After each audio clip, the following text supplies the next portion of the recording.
What's up, everyone? My name is Joshua, and welcome to a conversation with Joshua T Berglan. I am so excited to have you here today. I want to give a quick shout out to all of you who have subscribed to the membership-only platform. Thank you so much. We have started self-hosting our content. We started about, a couple months ago. And to everyone who subscribed, thank you. Those of you that subscribe know that you get access to all of the videos that are available.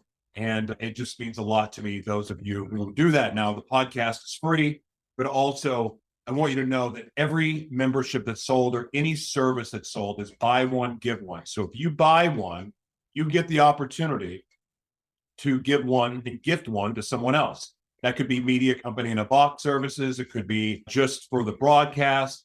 Any of the services that are available, you can go to pricing at joshuatberglan.com and you can see all that we offer. And again, it's buy one, give one. So anything you buy from me, you get to give one to someone else. And all you have to do once you buy is you name who you want to give it to. There is no questions asked about that. And also want to give you one other piece of information. If you are interested in any of our services, there's a 15-minute free consultation. That way you can find out if any of these services are for you. But I will tell you this, there's a lot you can get out of me in 15 minutes. So this 15 minutes would not be wasted. You will see all of the value that's available to you. This is a little new for me because I don't typically pitch all of my services at the opening of a broadcast, but I do want to put that out there because I am just so honored that everyone that is subscribed. This is not medication.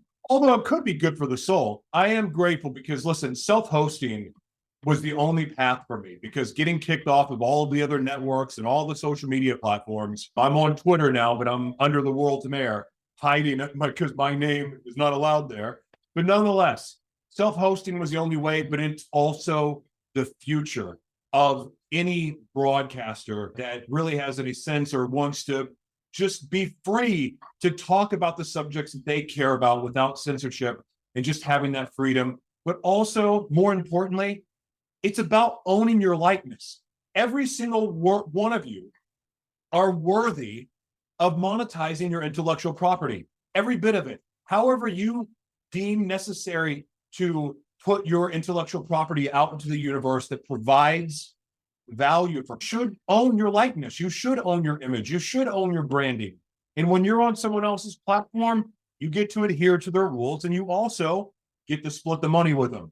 So now for us, in our mission, we do buy one, give one, because our mission, which I will not go into, is very important to us. And you can read about that on my website. All right, today, without further ado, and I almost wish I didn't do this whole talking about my services ahead of this, because I want to tell you, I don't know if I'm going to make it through this broadcast today. Phyllis is here today, and her background working with sexual abuse and dysfunctional families, or people that have gone through sexual abuse and dysfunctional families, is inspiring work. I, being somebody that was sexually abused by men and women, know the consequences of this, of not having a safe place to go.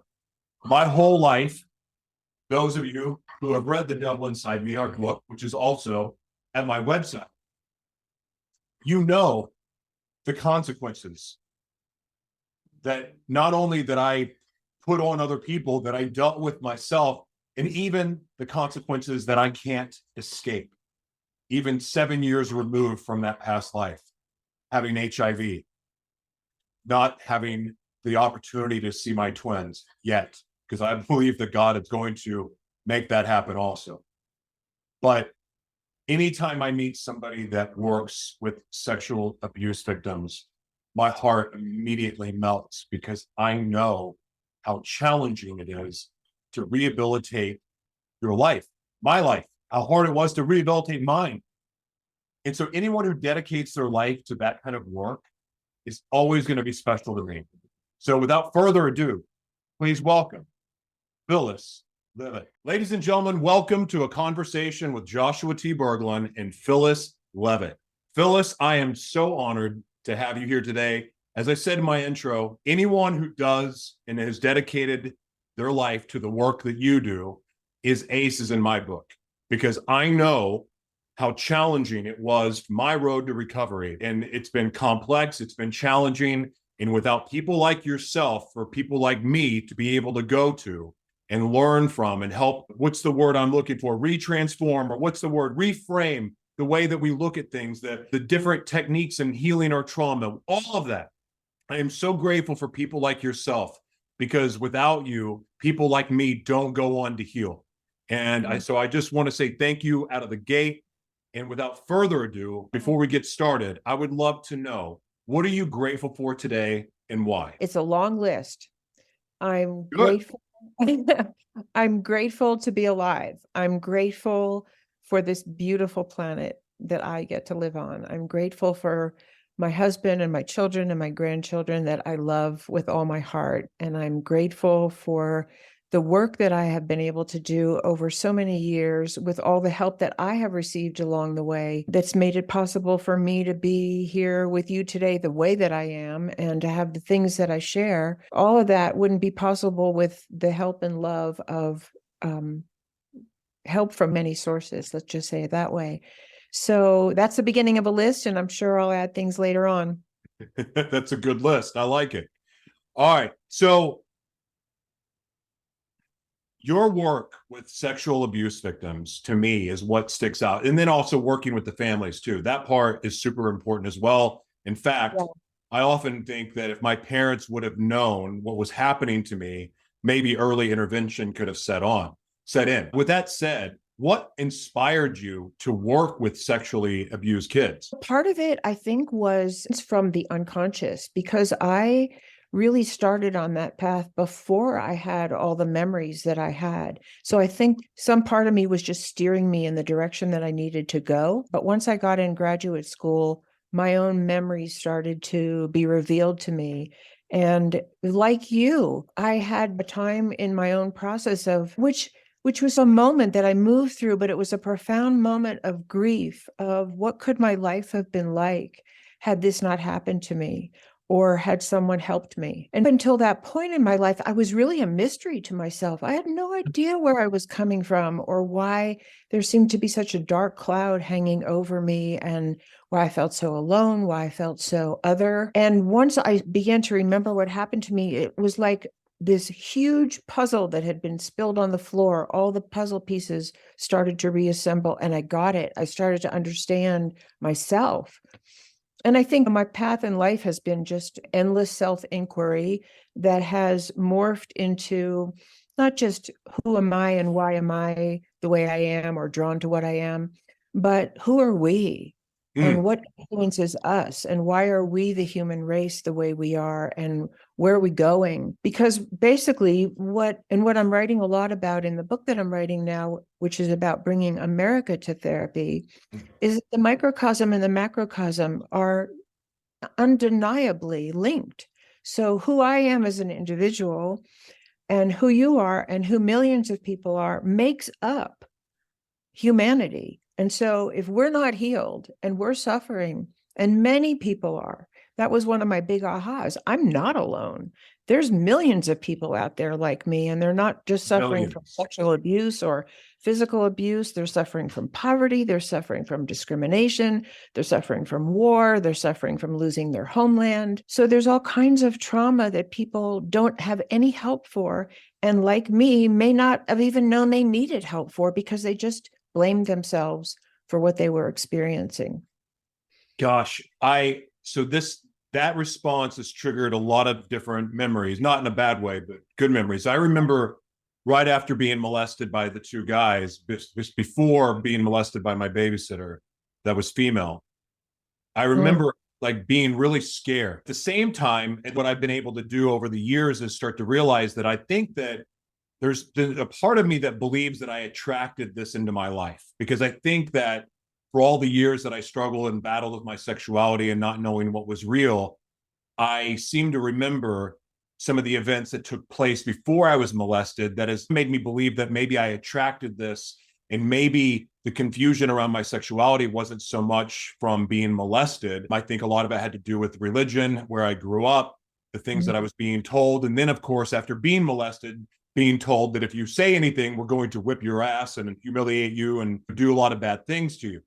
So that But I remember when I was acting out and getting in trouble because I needed to tell somebody because I didn't know what was going on with me. I don't know why I was having the nightmares I was having, but yet at the same time going, okay, this felt good, but then it was painful.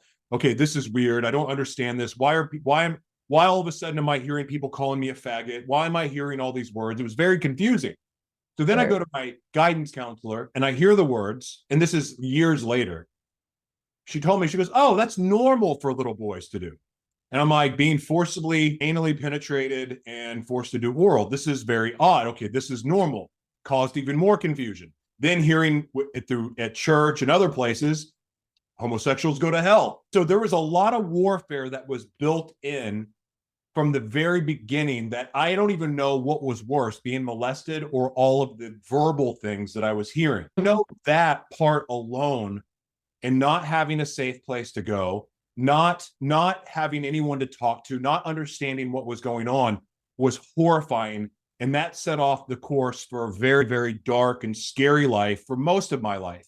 But ultimately, looking back at it, I think the biggest sin out of all of it was that I learned to lie. I learned to protect secrets, not only what happened to people that hurt me, but even my family's secrets, and then started to protect my own. Ultimately, I think that was the worst thing that could happen. Now, in your professional career and your expertise in this, can you speak to any of what I just said? Absolutely.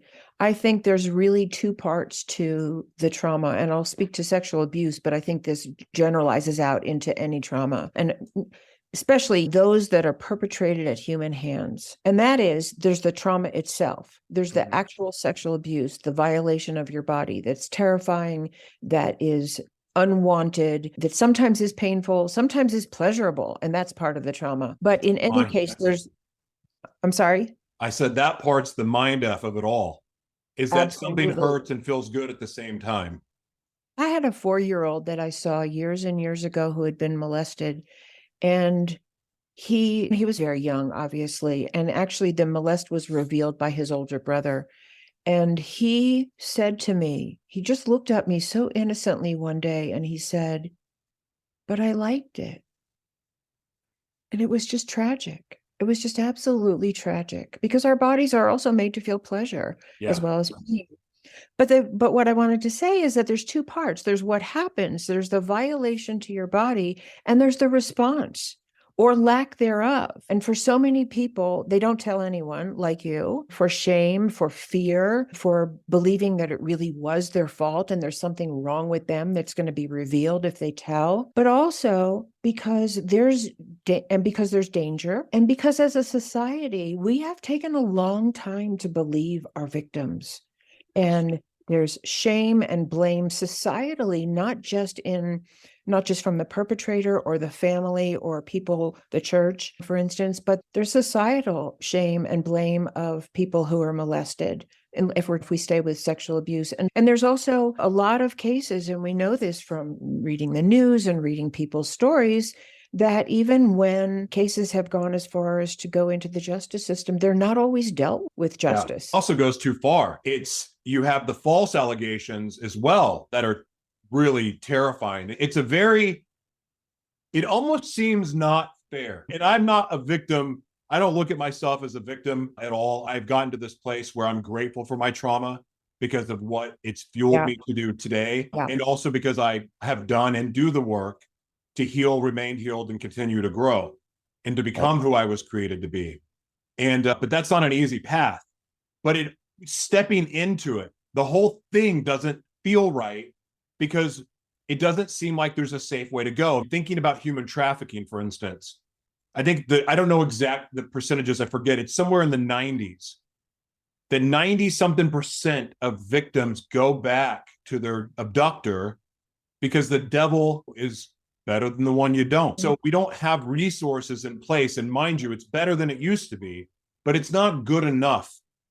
It's not good enough for people there's not a safe place for battered women that are being abused, and they're maybe a single mother and they're stuck because they're financially dependent on their husband.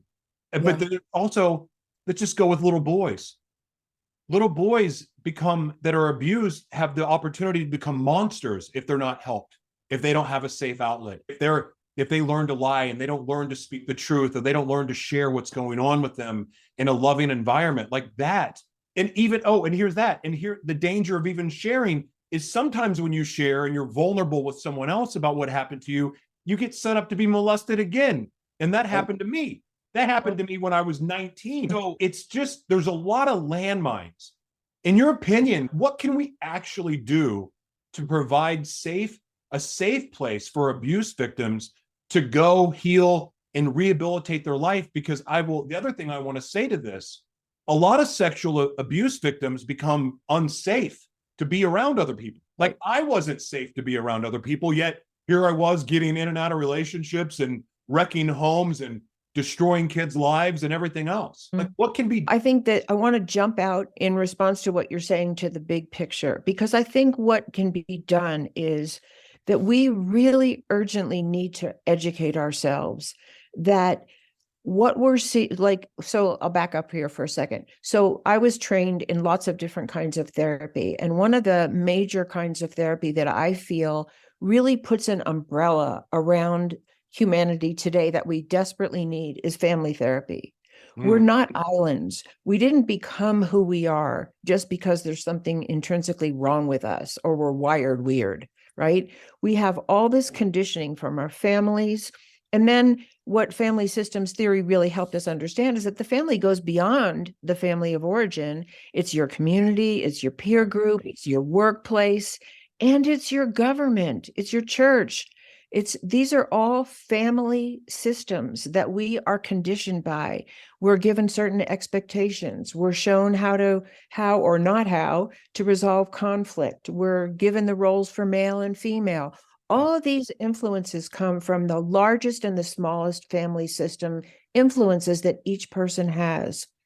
And so as a country, I'm going to jump out to the country, but I'm really talking about all the family systems. As a country, I think we're getting there, but I think we still have a long way to go. We are in desperate need of understanding that this really links to what you're saying about the danger that is inherent in being abused. We are in desperate need of understanding that our victims are very likely to become perpetrators. There's two big outcomes for perpetration. Let's just say in a family, but this is across the board. The two biggest outcomes, if there's no intervention and no help and no treatment, are the one that you mentioned, which is called identification with the aggressor and becoming the aggressor. And that, I think, a lot stems from, I am never going to be a victim again, so I'm going to be the top dog. And there may be other influences around that. And the other one is learned helplessness. I have learned that fighting for myself, standing up for myself, saying something, telling someone does no good, or it brings even worse abuse on me. So I become passive and helpless. No, go ahead. And I want to say, and sometimes they're both combined. And it's a tragedy. It's a tragedy of what we do to one another without really looking at the cycle that perpetuates it. So if we're talking about healing on an individual level or on a community level or a gender level or a national level, we have to look at the victim inside the perpetrator. We have to have also, yes, there are certain people that we don't know how to treat and they're a danger to society. Yes, absolutely. But there are many people who are treatable.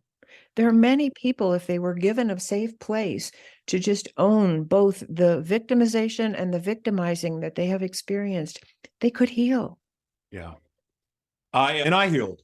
For me, I struggled with everything, the nightmares and night terrors of being molested and going through that process.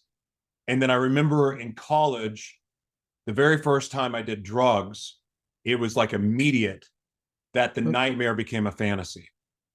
And so the way the universe works is that the first time I did drugs, it was also the opportunity to be in a sexual situation that was similar enough to what had happened when I was molested.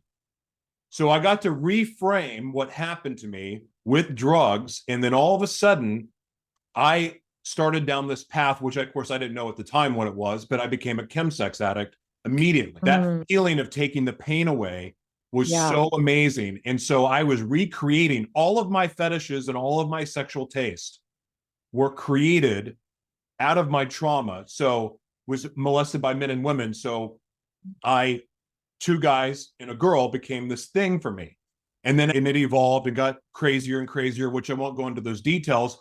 But then because I was a chronic cheater, because I was too honest, I was not honest. I would take that back. I was such a liar and so afraid to be honest about what I really wanted or what I thought I wanted that I would sneak around and cheat. I was a chronic cheater. I finally got cheated on and I found out in the most horrific way possible. But because I was so codependent also, I stayed in that relationship. And I remember one time, it was like she lived an hour and a half away and we were in the middle of having sex. And I said, and I remember looking at her and I said, "You're thinking of him, aren't you?"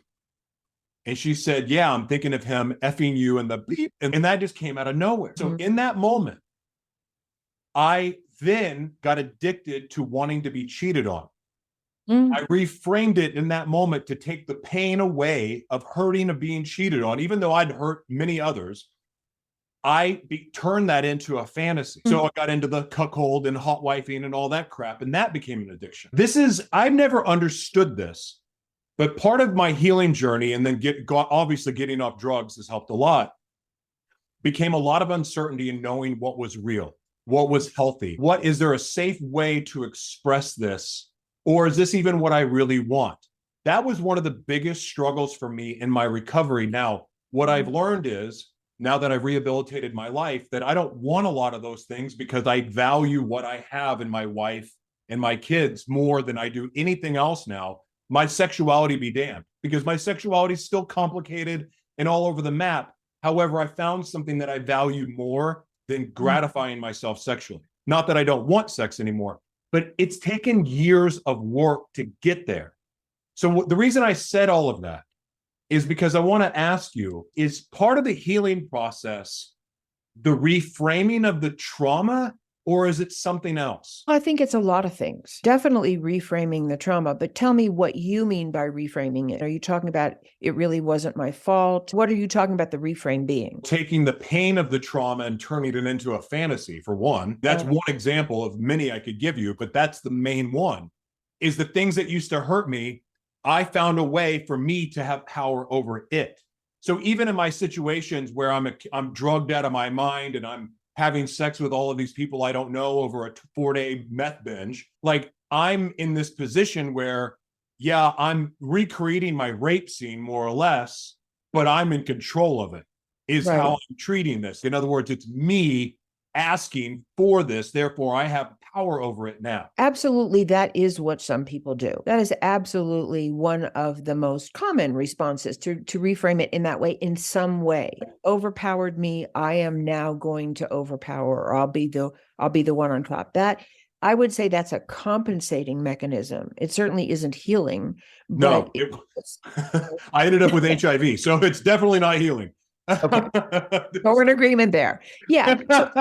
So compensation. I think that's why, if it's okay if I zoom out a little bit to national and come back, because I think that what you're talking about is also why so many people who have identified with the aggressor in some part of their process of responding to abuse will actually idealize other aggressors. And I think we see that happening nationally, that there are a lot of people that I would say are essentially feeling powerless and overwhelmed, who cannot tolerate that feeling. So they've identified with the aggressor in their own lives, and then they idealize the bully on the playground, whether it's in the schoolyard, in the office, in the corporation, or in the government. And this is really dangerous, really dangerous. And I feel that it's happening. I think we see that it's happening in a mushrooming way. This kind of identification and goading on the aggressor is all over the news. These are the role models our children are seeing of how people in power behave and are allowed to behave. So I had to segue out there because I just see what you're talking about as having implications for really on beyond the national level, but on the global level, for whether we're going to make it or not as a species. That's that's how I see the microcosm and the macrocosm, absolutely, undeniably intertwined. And we need to heal on both levels. Oh, you're 100% right. For me, it started with, I learned about soul ties. And I sometimes have to trick myself into healing because I can get comfortable a certain way of living, but I also can recognize that it's not serving me. So I find ways to trick myself into action or to change. And I learned about soul ties. And for me, it was like, okay, so I'm actually exchanging DNA with all of these people. And so their DNA is with me. And I won't go into that whole discussion, but that is what helped me become a little bit more cautious and less slutty. Because my being less slutty was a progression. Define the term, just so I'm not sure I know what that term means. Slutty? No, soul pods. Oh, soul ties. In other words, Soul ties. Okay. Soul ties. So anytime we were exchanging DNA during sex, and there's a whole deep belief in that. That said, that was enough for me to step back long enough to go, maybe I shouldn't do that. Now it's a progression and it's taken a lot of work to finally get there to where I can truly see as my body is a temple, the way I treat myself, who I sleep with, what I eat, what I drink, all that stuff has an effect on me. Right. And including who I have sex with. That matters. And you think that HIV would have helped me get that, but the truth is it didn't at all. That didn't make it register to me, except for the fact that I had to tell people that I had HIV. You'd be surprised how many people just don't care. And then some of the people that cared did surprise me. But nonetheless, like those kind of things did help me slow down enough, which I think helped me snap out of that repetitive cycle and addiction and all that. But honestly, what it came down to for me was learning to tell the truth. Yeah. And then walking in that truth, like one, sharing what happened to me.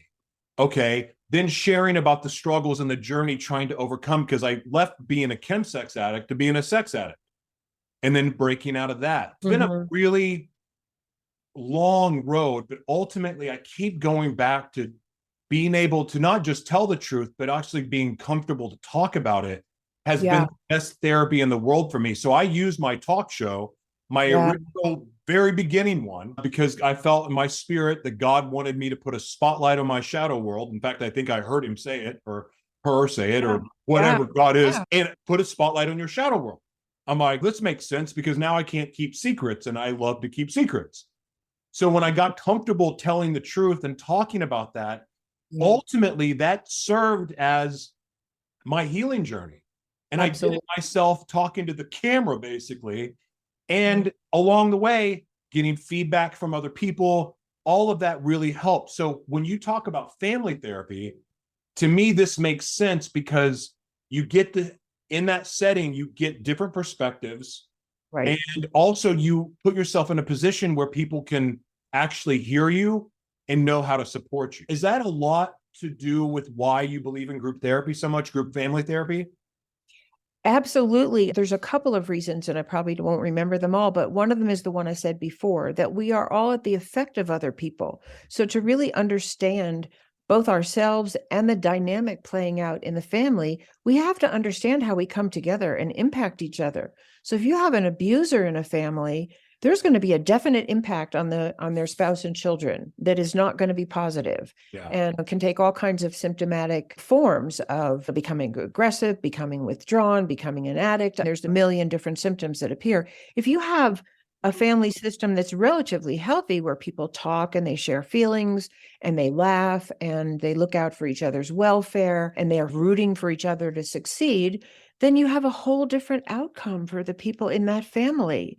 And those people are far less likely. And of course, none of those families are perfect. We know we're all human. But in general, when people feel loved and taken care of and valued, they're very much not the candidates to join a terrorist cell. They're not. So we have to look at that on the micro and the macro. How are we treating whole populations of people in the American family?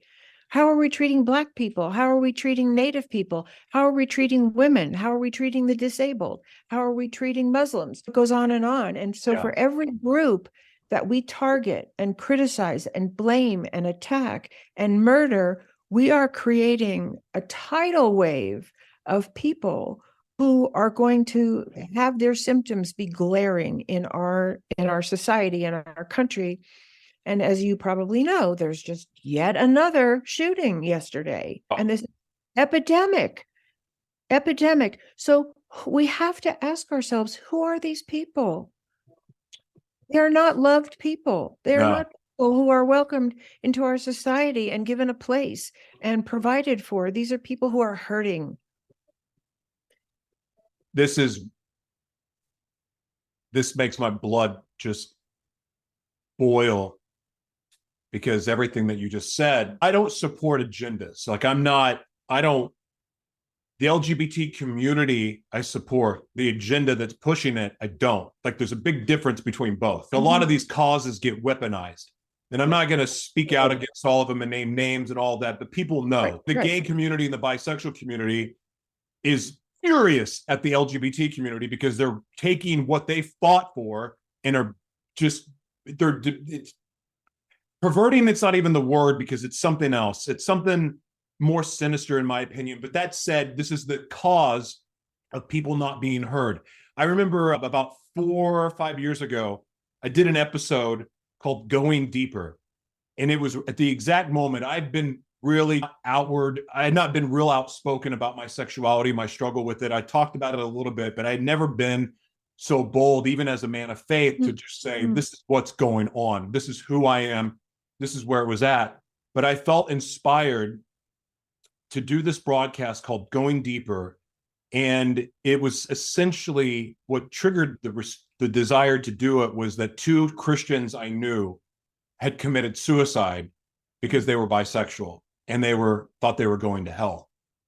And I know what the Bible says and all of that. And like, as a man of faith, I struggled with this. And then I did the research and I discovered the truth about how the word was put there, how it wasn't even invented until 150 years ago. And I found that, but that's taken years. That was years later.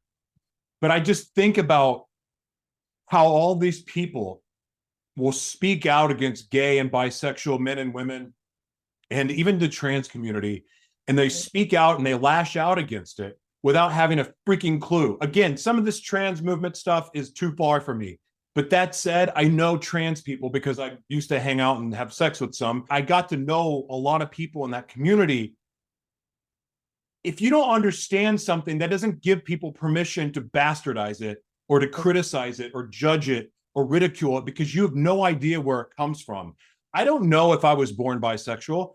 I have no idea. But I do know that being molested a few different times by men didn't help at all. And then, of course, my behavior afterwards with the drugs and sex and sleeping with whoever didn't help either. So I don't know if I just trained myself to be this way. I have no idea. But the fact is this, until I could accept the fact that God loved me the way that I was and then start make loving decisions for myself, I had no chance of ever being able to love anybody. But I'll tell you one thing that doesn't help is when people are going, you're going to hell. You faggot, you're going to hell. Yeah, you're what is it called? What did they say in the Bible? You are not a disgrace, you're an abomination. Those words don't say come to Jesus. Those words don't say God loves you. It drives me insane how we do this to people. We are all God's children. We are all here. Like, the way that we treat each other, regardless of religion, regardless of, like, it's just awful. Like, we are so ugly to each other, yet at the same time, we don't even understand where does that come from? What causes that? I think it comes from the same place that identification with the aggressor comes from. It's a disowning of your own wound and its impact on you that you project onto somebody else. And the more the shadow, as you call it, and I call it too, is disowned, the heavier the projection is going to be onto somebody else. And the way human beings seem to operate is that we find a target audience. It's Black people, or it's gay people, or it's women, or it's Muslims. And we find an audience that we think is other and we can call other, and we project all of our unowned shadow onto them. And it's not just hatred and discrimination and persecution, it's murder. So comes back to why I feel that some of the key elements of psychotherapy and psychology are what are so deeply needed by all of us individually and as a country, because the principles of psychotherapy, for instance, are completely different from the things that you're describing. We help people sit down and listen to each other and listen deeply. And I'll give you a beautiful example that kind of zooms it out to the macrocosm. There was a wonderful man who lived in Santa Fe years ago named Craig Barnes, and sadly he passed away, but he was an international mediator. And I went and heard him talk one time, and I'll never forget what he said. So he would be brought in to help mediate armed conflict in other places. I believe it was armed conflict. And he said that the first thing he did was he asked each side to share their pain. The people they had lost, the villages that had been destroyed, the temples that had been torn down, whatever it was. And that's all that they did to begin with. They listened to each other's pain. And he created, by his being, because he was a beautiful, loving, wise person, he created this space for that kind of listening. And once people heard each other's pain, so much of the discord dropped away, and at least it provided a foundation for coming to some kind of truce or agreement or even other levels of healing. And that's the basic principle in family therapy.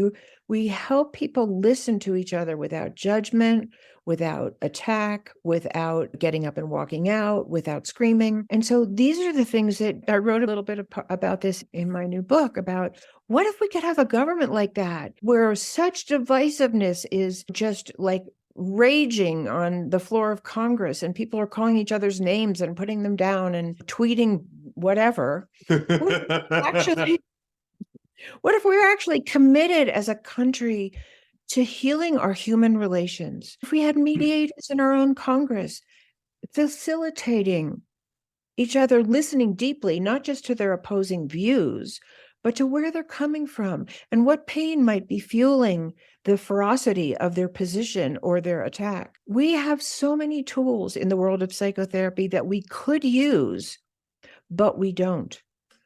Politics today in America, as far as I can see, is devoid of a conversation about love, about caring, about tolerance of diversity, about providing for all, about safety.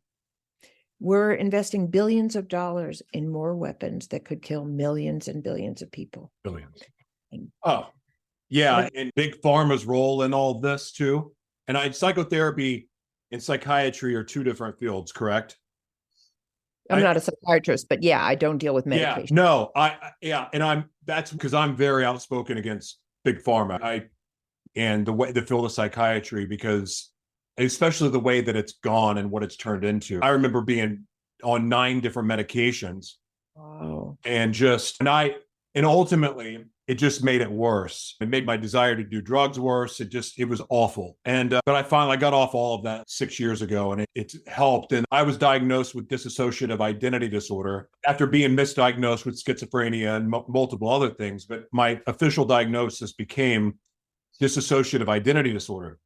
I've managed to heal from it, no medication, learning to retrain triggers, having an amazing wife who's loved me through it all. She's learned the setting and keeping boundaries, having me having a safe place to go when I switch, all that stuff. I've been blessed with the opportunity to create a bubble around me to help me heal, so I could step out of that bubble and take on the issues that I get and I was created to take on.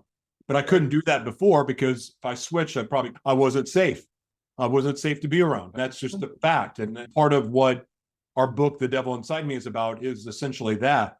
But it can be done, and it's worth doing. Like anyone out there that's listening that's been sexually abused or even physically abused, the work to healing from your trauma, not only is it worth doing, the freedom that you have on the other side and the compassion that you have for the others that are still there, that it's purpose changing. It's like it's life-giving in itself. So it's worth doing the work. You have a new book coming out that you've talked about, but you also have A Light in the Darkness and Into the Fire. Can you share a little bit about those 2 books and then tell us about your new book? Sure, I'd love to. I had a remarkable experience that I am forever grateful for. So if we go back to the grateful conversation, this one is very much near the top or at the top of the list because there's so many at the top of the list. My experience of sexual abuse was the way I responded to it was different than you, equally tragic because it devastated my life. But I basically shut down and I really did not want to be in my body. But then when I left home, I just had no ability to say no to anyone that wanted to have sex with me. So I hated myself. There was no in my throat. There was no in my being because I had been overpowered at a very young age. And so my real quest for healing I was back to the 60s and I met a lot of people. I was in school in New York City and I met a lot of people that were part of the hippie generation. And there was a lot of being drawn to spirituality. And that's the path that I took. And I ended up in a Gurdjieff group and Gurdjieff, G.I. Gurdjieff. Yeah, I was probably not super well known. He was an Eastern mystic who, I don't remember what country he was born in, but he found his way as a seeker to these very remote temples and was trained in some kind of spiritual practice that he then brought to the West. And he had a group of people that he was training in Paris. And the teacher that I had was one of his students who had come to America. And he was really speaking to this younger generation that I was a part of at the time. And it was a practice of observing yourself and the idea was to create a different consciousness with which to understand yourself. I never got too far, I have to say, in that practice. Because of sexual abuse, I needed something that was more emotional. And this was, for me, it was a more of an intellectual approach. So I learned a lot being in that group. And when this man died, a lot of people went then to Swami Muktananda, who had come over from India, and he had an ashram not too far from where we lived. And I went there. And all along my life, let me just say, I had moments of really divine connection, just inexplicable experiences of divine love or connection to a oneness that were profound, but very fleeting. And in the wake of them, I would feel even more distraught and alone and lonely and dark and like a failure. And I had some of those experiences at the ashram with Muktananda. And then he died. And I wasn't there very long. And then I had a profound experience. I was talking to a man in that group who had migrated from the Gurdjieff group. And he was talking about how he was learning Sanskrit and how he had mala beads. And he was so devoted and he was so excited. And I saw something in myself in him. I was not like that. But what I saw when I looked at him, and this was my projection, may have had nothing to do with him, was I looked at him and I thought, he just wants to be loved by God. And that's what I'm doing. I'm trying to get God to love me. I don't love myself. And I am not loved in the world of people. And I don't know how to love in the world of people. And I was in a very unhappy marriage at that time. And I went to therapy. That was it. I have got to figure this out. I'm not going to figure it out by a spiritual path. What I'm getting is beautiful, but it's not healing me. And then I became a psychotherapist and all that. And I went into the dark night of the soul for quite a long time as the memories started to surface. And all that to say that really sounds like somebody else's story, but it happens to be mine. And it's still incredulous to me. I really was just at a terrible place. I had so much anxiety. I had a hard time sleeping. I just felt like I was never going to heal. And I kept a journal because I've always been a writer. I kept a journal and I kept it all the time. And I sat down in my journal one day and I literally said, God, I give up. I really don't know what to do next. And at that moment, I heard a divine voice start speaking to me about what my soul was doing in these experiences, what the path was that Phyllis was on, what all of us are doing here in human form with all of what we carry in our ego consciousness as both wounds and gifts. And I do want to say that because I don't want to only talk about the wounds, because there are gifts as you have uncovered, and that the wounding covers over the gifts a lot of times, but they're there. There's an essential person, and that's what got connected to me. There's an essential person beneath everything that's happened to us, everything that we've done, we are not that in our essence. And our essence is connected to this, what I would call divine love and wisdom. And for some reason, I was blessed with having this experience, that it was just given to me. And so my first two books are all about those messages that I received that had to do with my personal life, but really had to do with all of humanity. And at least from the point of view of that consciousness, what we're doing here. And I will say, without going into those messages, because that's what's in my books, and it's a long story, and I haven't even written them all. Without going into the messages themselves, I will say that there was never a moment of judgment of me, of anyone, of any of us, no matter what we have done. We are. And so when you're talking about your past and I'm talking about my past, I wasn't the best mother.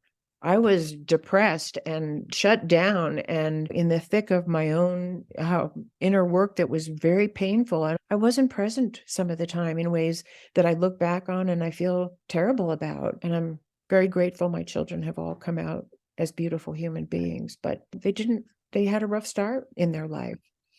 And I'm responsible for that in a way that I can have compassion for as well. It makes me think of my kids. I have twins and I have an older daughter. My oldest daughter is like in and out of my life because I wasn't there either. I didn't know about her till she was 3.5. Her mom was an addict. I was an addict. It was ugly. And then my twins, who I gave up for adoption, that I still believe that one day will come back in my life. But I'm grateful that as my heart changed and I started to grow and become more of a man, that I was blessed with another opportunity to be married to the right person, and also get 2 children. I get an opportunity to do it over again, and I can't wrong the rights of my past, but I am getting another opportunity at where I had failed before. And I'm grateful for that because I get to do the things that I hated my dad so much, and then realized that I had become just like him, but worse. So I'm just so grateful that I got that chance. You got a chance with your own children to right the ship. Grateful I get this opportunity now because it's made this journey worth it. And it's given me hope that my other children will come back and I'll get that opportunity too. It's such a beautiful thing. Like, healing is worth it. If anything, is to experience love. Not giving love is one thing, and actually being able to give somebody love without going, all right, now I want to get in your pants, is awesome. And being able to experience love, especially a child's love. Oh God. I remember when they broke my heart for the first time. It was like a year into my relationship with Jessica. And I remember just the heartbreak that came from those 2 little girls. And I'm like, oh man, I am done now. Now that my heart's opened up to be broken, I'm screwed now. Yeah.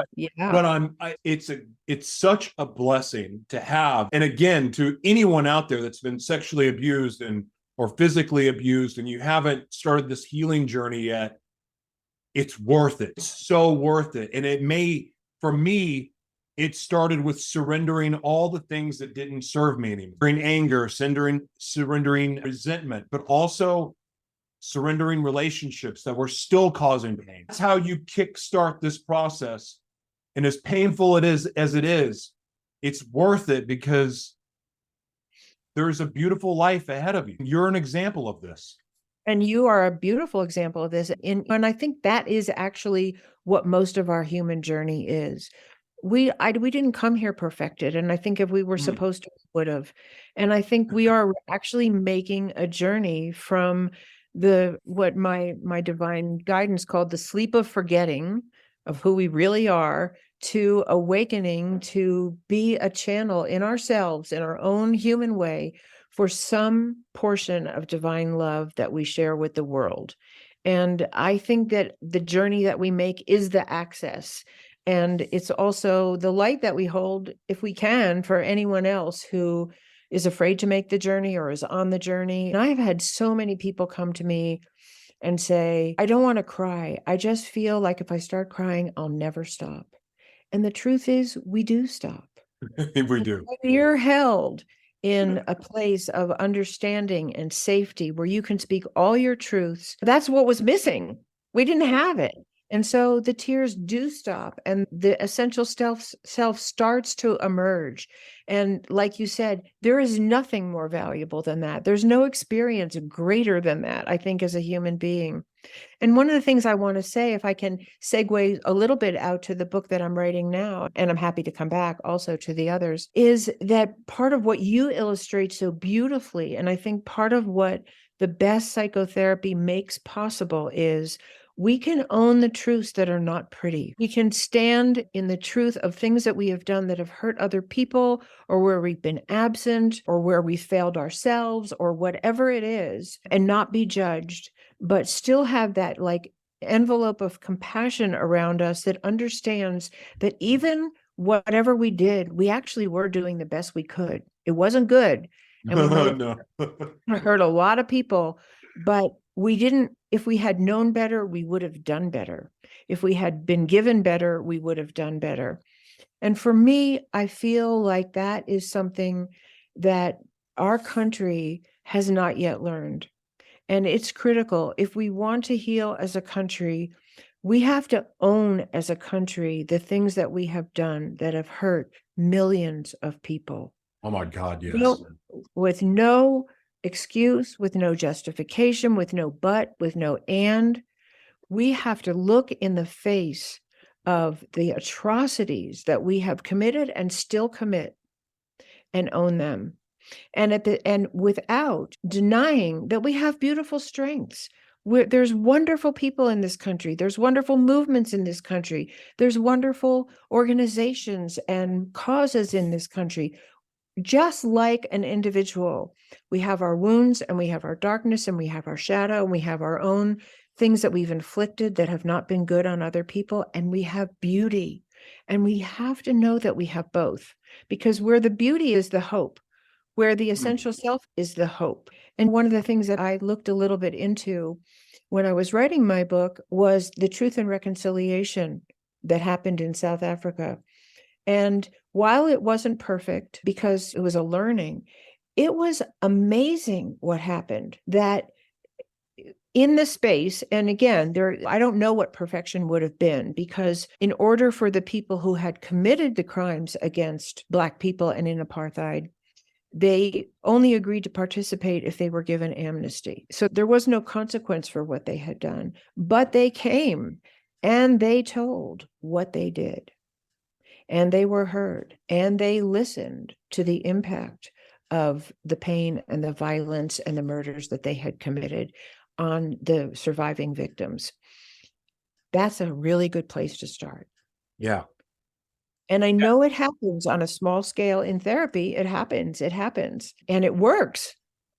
It works when it's well facilitated and people feel safe, and they feel safe from judgment and attack.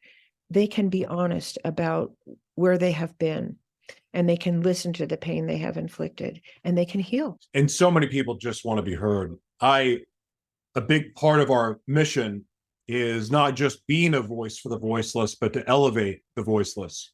Yes. Because people aren't heard and they want to be heard. And when they're not heard, some people come out screaming, and it's ugly and it's nasty because it's rage, and it may not be really true to how they believe, but this is the aggravated version of that. So, that's right. but that's what happens when you try to be nice. Hey, I'm hurting too. Hey, listen to me. I'm hurting too. Hey, listen to me. That's what this rage is. That's right. People don't feel heard. They don't feel heard in their own homes.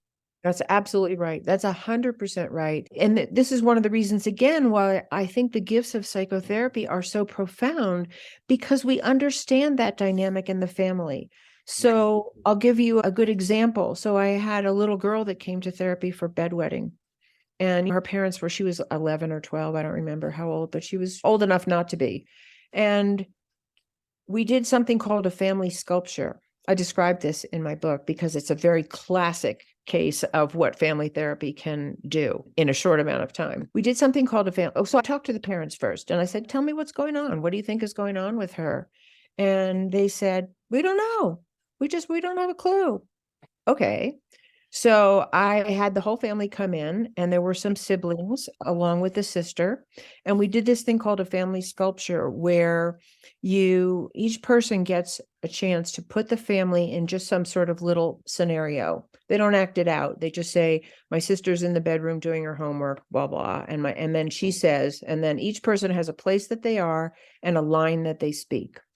And everybody went, the siblings, the parents, and they were all, I don't even remember the scenarios they created, but they were all completely benign.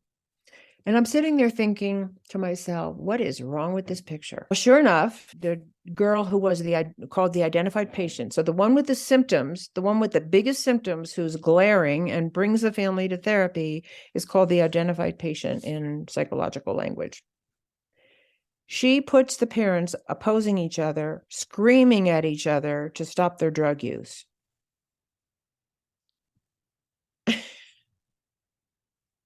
Yeah. So she was the identified patient. She was calling for help for her family, for her parents. They weren't coming to therapy. They were saying everything was fine. We don't know what's wrong with her. And that's what our country is doing. We don't know what's wrong with all these mass shooters. We don't know why there's 10,000 people doing a peaceful demonstration. We're going to make America great again.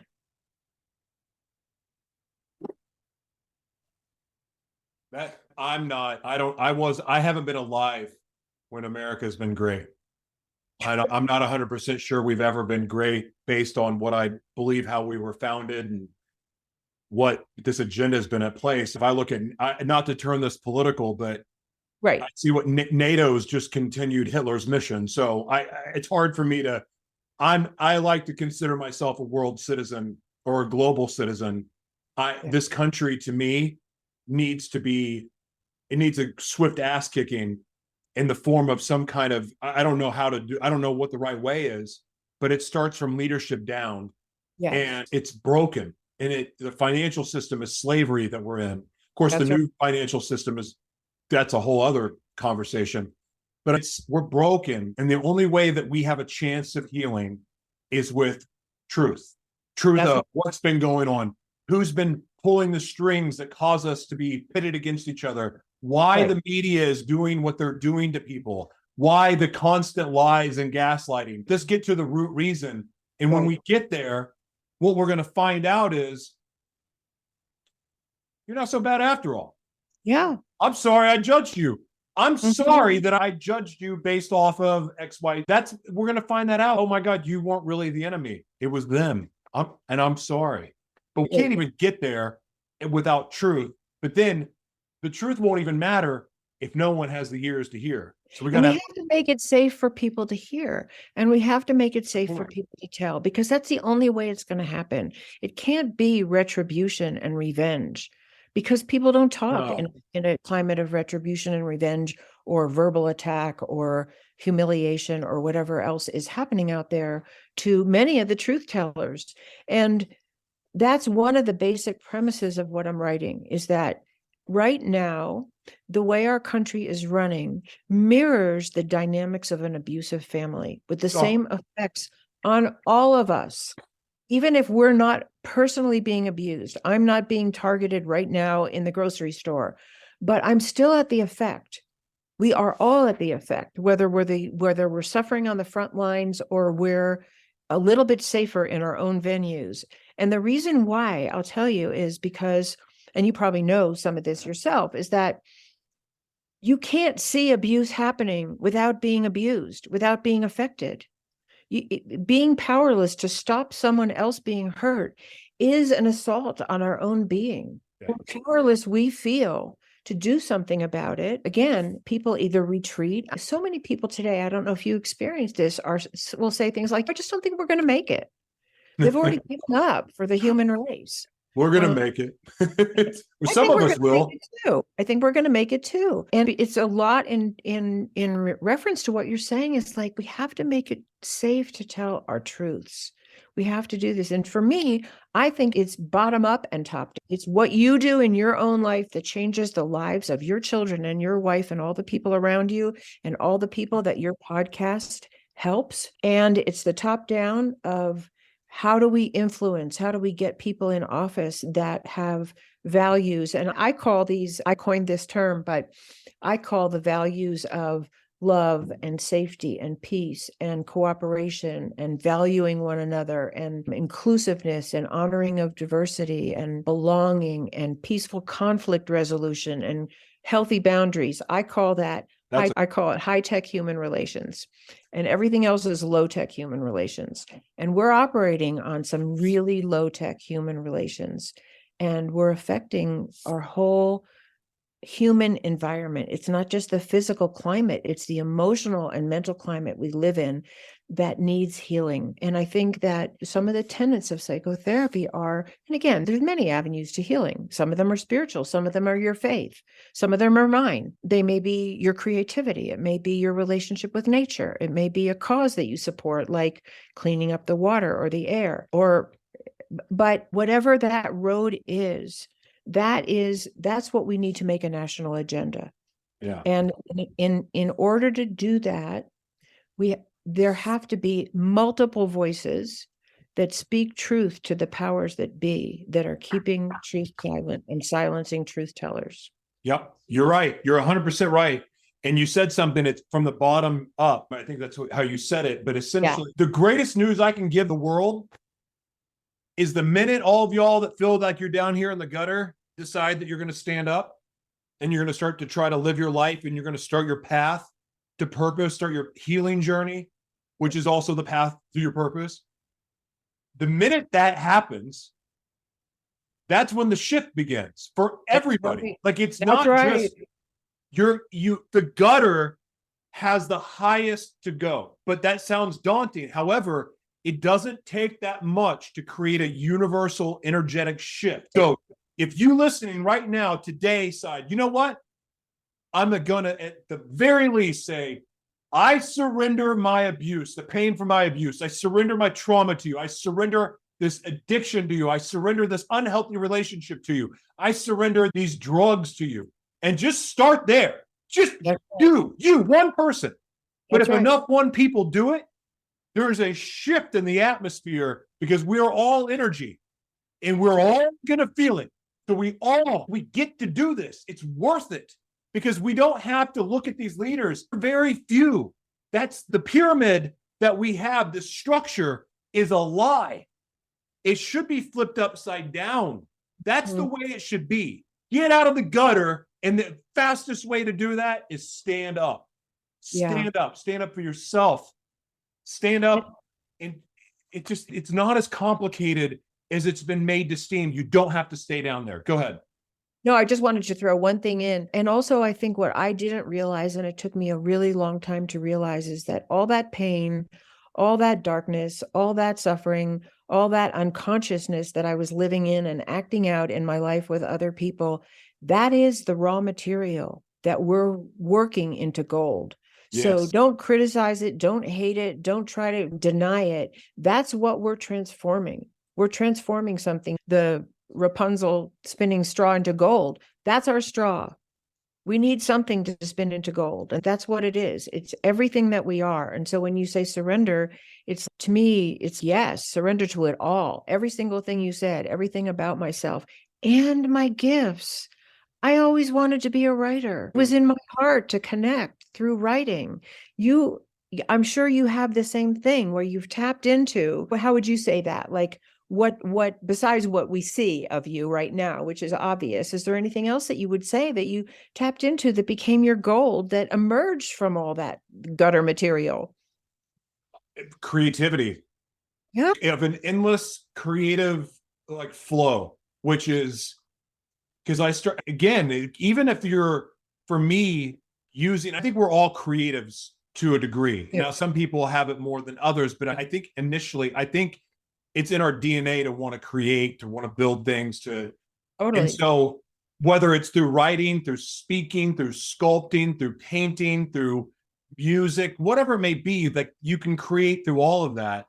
And just putting your thoughts on paper, your thoughts into art, your thoughts into a painting, thoughts into a song, that begins the process. And the cool thing about it is it's not one and done, because once you've done that, then it builds and there's more and more. And that expression is not only healing, it's freeing, and it inspires more.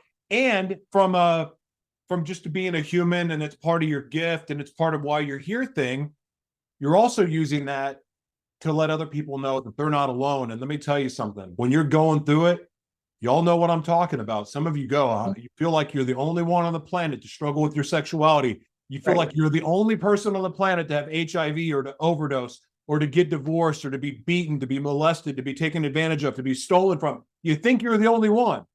Right. The minute you share it, you find out, no, you're not. And then, oh, here's the best part. That truth, you attract your tribe. And that is a cool thing. That is a super cool thing. Yeah. And you know what, just to add a little to that too, is that when I was going through the darkest time of my recovery process, I can't tell you how many books I read on sexual abuse. You know, that just sounds awful, right? Who would read books on sexual abuse? But I had to find people that had my experience, that were speaking my truth, and had they not written those books, I wouldn't have had that feeling of I'm not alone in that way. They're sharing their stories, painful, and then they were all recovery stories. And that also gave me hope. Yeah. They're sharing their truth and their journey. So you never know the effect that you're going to have by sharing your truth and your journey with other people. Yeah. You're 100% right. And I have zero. And look, is it weird to share all your stuff? Yeah, it is. It's really weird, especially when you actually meet people in public, go, hey, I read your book. That's, and you're like, yeah, okay, listen, I'm not that guy anymore. But at the same time, the coolest thing about truth is you don't have to hide. And and people are not going to like you. There's going to be people that love you and hate you anyway. So you might as well tell the truth, because at least you know the people that are in your life are there for a reason. And that is awesome too. Phyllis, for the sake of time, I want to have you back when the book comes out. I'd love to. I love these initial conversations because I don't really know a lot about the people, and I get to know as we talk. And so I would love to have you back to talk about the new book. But please let the audience know, like, any last words you have, but also where they can follow you and support your journey. Yeah, it's always hard to find last words because it's paragraphs, but I would just say, you can say a paragraph. It's cool. I'll just say, don't be afraid to follow your truth. Find the people that support you to follow your truth. Your truth is your healing, and your truth is your gift. So those are my words, because that's what I have found to be in my own life. And as you have said, absolutely invaluable and nothing like that. I have a website that is www.phyllisleavitt.com, and you can find the 2 books that I've already written on there. They're also on Amazon. They're called A Light in the Darkness and Into the Fire. And I hope to return and be writing more books in that series, but I'm very focused now on writing the book that I'm doing now, which is, I believe the title is going to be America in Therapy, and it will have a subtitle. And you can also find me on Facebook and LinkedIn. Those are the 2 main social media places where I post blogs and comments and thoughts. And I have a couple of articles on LinkedIn also. But that's it, mostly www.phyllisleavitt.com. And I just can't thank you enough. I feel so honored and happy to share with you today and to be on your show. I'm honored to have you, and I'm glad we didn't wait. I initially said, oh, let's wait till your book comes out because I can't wait to talk to you. But this is definitely worth doing again on a different subject, which is going to be your book. But this has been an honor for me. And God bless you for the work that you've done throughout your career, that you're doing now, and the fact that you're still going. To me, it's just awesome. And because the world needs people like you. And I'm grateful for you. And thank you again for being here. Thank you so much. And bless you for the work that you're doing. And the world needs people just like you. So thank you. Thank you. See you soon. See you soon.